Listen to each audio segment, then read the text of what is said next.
Hello, this is Mr. McGovern, and this is the fourth video in the Balanced Forces series where we're looking at vector addition diagrams.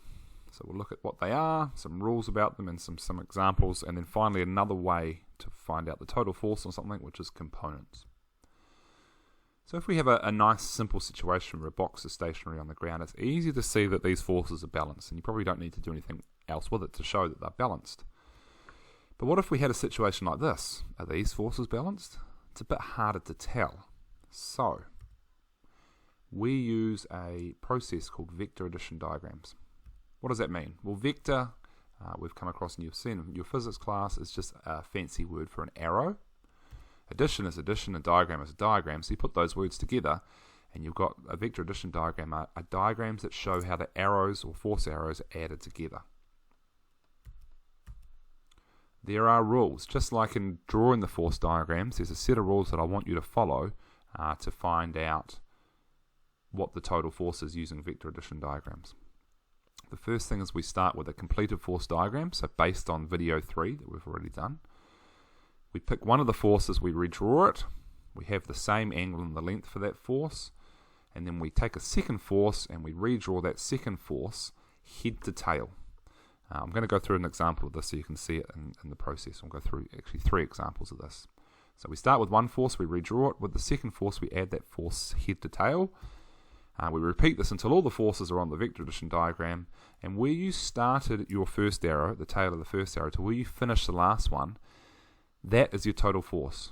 Now, if you finish where you started, that total force is 0. So let's see what these 5 rules look like in a few examples. So here I have a box which has been pulled equally on either side, and it's stationary. So start with the completed force diagram. So this is what I would have got out from video 3 on how to draw the force diagram.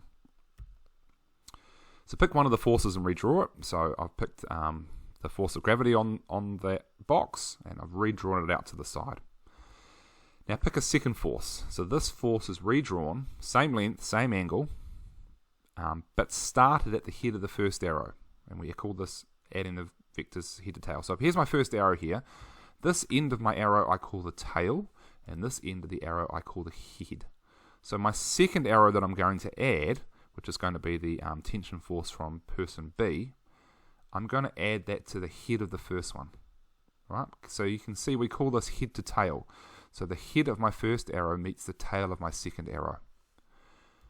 Then I repeat that until all the forces are on. So now I'm going to add another one, and I'm going to add the head. I'm going to start with the head of my second force that I've added, and then I'm going to draw my third force. The tail of that meets it there. Okay, so a head meets a tail. And then I'm going to do my last one, head meets a tail. Now I have all my forces on the vector addition diagram. So where you started the tail of your first arrow and where you finished the head of your last arrow, that's your total force. And that's there. I started there and I finished there. And because I started and finished in the same place, my total force, sigma F, total force, is 0 in this case. Which makes sense. This is an easy one, right?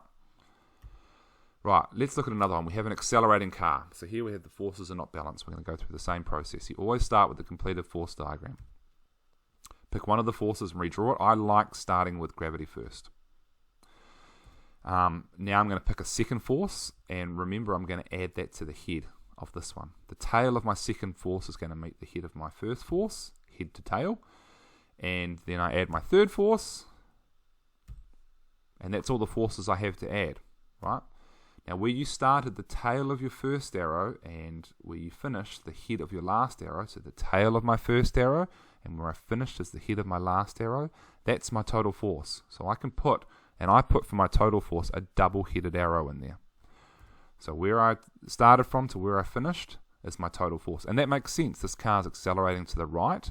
You can see from the force diagram, it's pretty obviously unbalanced towards the right, but this shows it formally.